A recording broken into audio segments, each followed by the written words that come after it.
Merhaba arkadaşlar. Bu dersimde ise size katmanlar, durumlar, sayfalardan bahsedeceğim.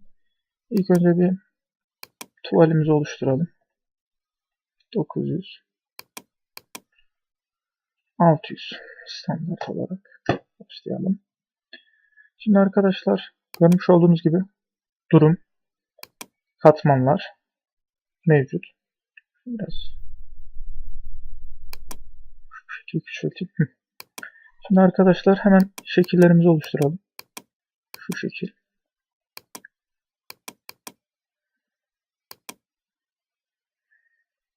Yıldız oluşturayım bir tane de. Bir tane de ok oluşturayım. Şu şekilde arkadaşlar. Görmüş olduğunuz gibi. Bakın.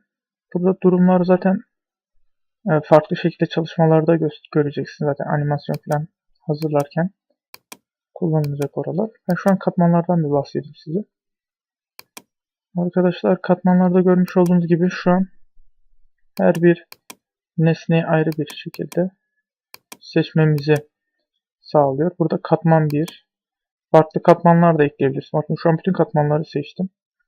İsterseniz şu şekil katmanlarınızı, yani 10 nesneyi şu an çalışmanızda gösteremiyorsunuz. Göz işareti var. Bakın görünmüyor.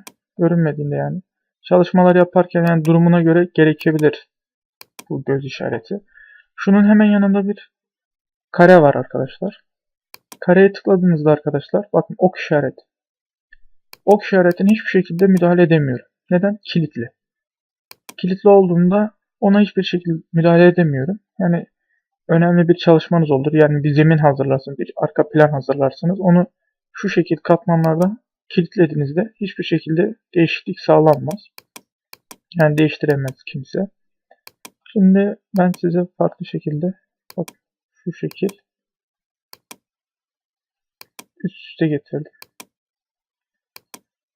Burada görmüş olduğunuz gibi katmanların her birini seçiyorum. Şimdi burada seçmiş olduğum nesneyi sağ tıklayarak, yani şu şekilde sağ tıklayarak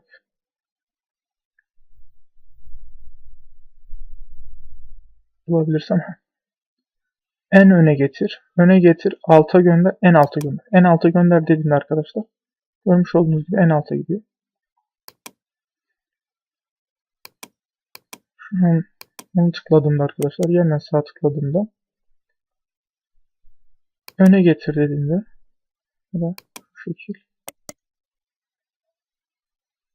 en öne getir dediğimde şu an arkaya geldi. Öne geldi. Şu an yıldız şeklini seçiyorum ama en öne getir dediğimde şu an en öne geldi. İşte katmanların faydaları bu oluyor arkadaşlar çoğunlukla. Birden fazla katmanlar da oluşturabiliriz. Keyfinize bağlı. Onu göstereyim size. Şu şekil. Yeni çoğaltılmış katman. Bakın gördüğünüz gibi ikinci bir katman meydana getirdi. Bu şekil kullanabiliriz arkadaşlar.